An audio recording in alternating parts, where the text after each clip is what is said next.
Another dose of topics from Ulala. Ulala. Ikatawa na lang nato ni mga problema. Pero kini ako ang itambag sa inyo ha. Dako kinig tabang para magkaroon og maayong relasyon. Ug kana gani inyong asawa dili mangabit sa laing lalaki. Tambag na ko sa inyo ha. Kay dili lang baya kay lalaki ang mangadto sa lain. Babae pod madto po sa lain. Unang karon na ako itambag para sa inyo mga lalaki. Una diha. Ha? Pamili ng kusog. Ayaw ihurote mong kusog. Naunsa man ka. Sige kag panarbaho, sige kag panarbaho. Di man lang ka maka turjak-jak tur. Unsa? Binli. Kay, syempre manginahanglan po na ito mga asawa ka na. Mga pagilo ko. Unsa na. Kini ako yaga-yaga niya akong pag-istorya pero tinuod na. Muna ang uban dihang babae, tumatul dito sa ilang mga kuan, padidang-didang dito. Oh, mapiring-iring na mahamang bana, makaurasan yun na dito sa lain yun. Nang ikaw, dugay na gani ka mo uli. Di pa yung ka mo kauras. Munang paniguro yung kauras diha. Kaya di, na, lain yung mo kaurasan na. Kabalo ka. Sibingon mo nga ang babae okay man nagway kuan dili oy.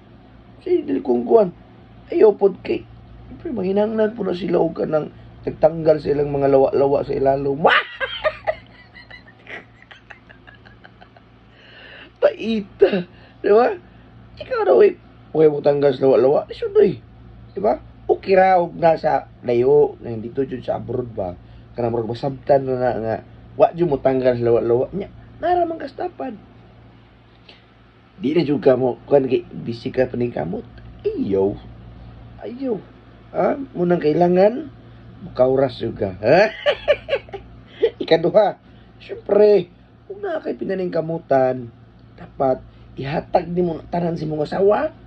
Ayaw isugal, ayaw iinom, ayaw iwaldas-waldas. Ayaw, pagswildo ihatag tanan. Oh, ihatag tanan o niya ang katong-katong nga ibili. Manay problema sa mga bana. Nga naman, di mo kabalo manghatag sa iyong asawa kwarta.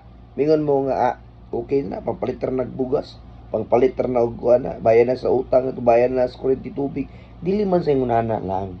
Dapat, tagaan po ninyo og budget yung asawa, pangpagwapa po nila, para po ganahan ka. Munang di na kaganahan mo, jaktoran na yung mga asawa kay wala nagkawagnit ng agi. Ikaw mo pa isala na. Di makakabalo mahatag kwarta. Pahatagin ang kwarta, di ba? Na, mugwa pa na. Mamis na. O siksi na. In short mo lami na. Ito, no? Binuwang raman niya akong istorya, pero tinood na ba?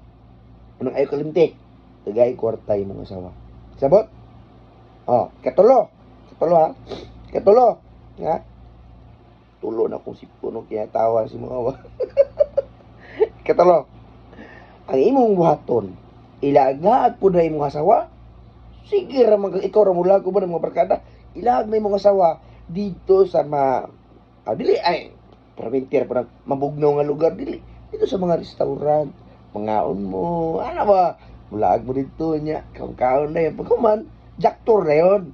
Alam mo na, kaon pagkuman, kapoy-kapoy na yun. Para ang asawa ni mo, lipay, usong ka. Di man na pwede nga na kuhan-kuhan lang, anak. I-date mo yung asawa, gawas na dito. Bahala din kagwa kag kwarta. Ulala, o kag kwarta. Away problema nang may kwarta. Importante na, gigawas ni mo siya. Di ba? Lingaw-lingaw ba? Enjoy sa stories gawa. Ito mo dito sa may dapos dagat na, o sa dapos dalan baka. Sa importante, gigawas ni mo sa balay. Sabot ka? Muna kayo kalimot. Kanang ako mga tambag, kayuhan na sa imong asawa o sa inyong relasyon. O pagtarong, hindi ka magtarong? Hindi ako matang siga. No. Bago niyo ako na yung mga ron. Mulalak ang dako.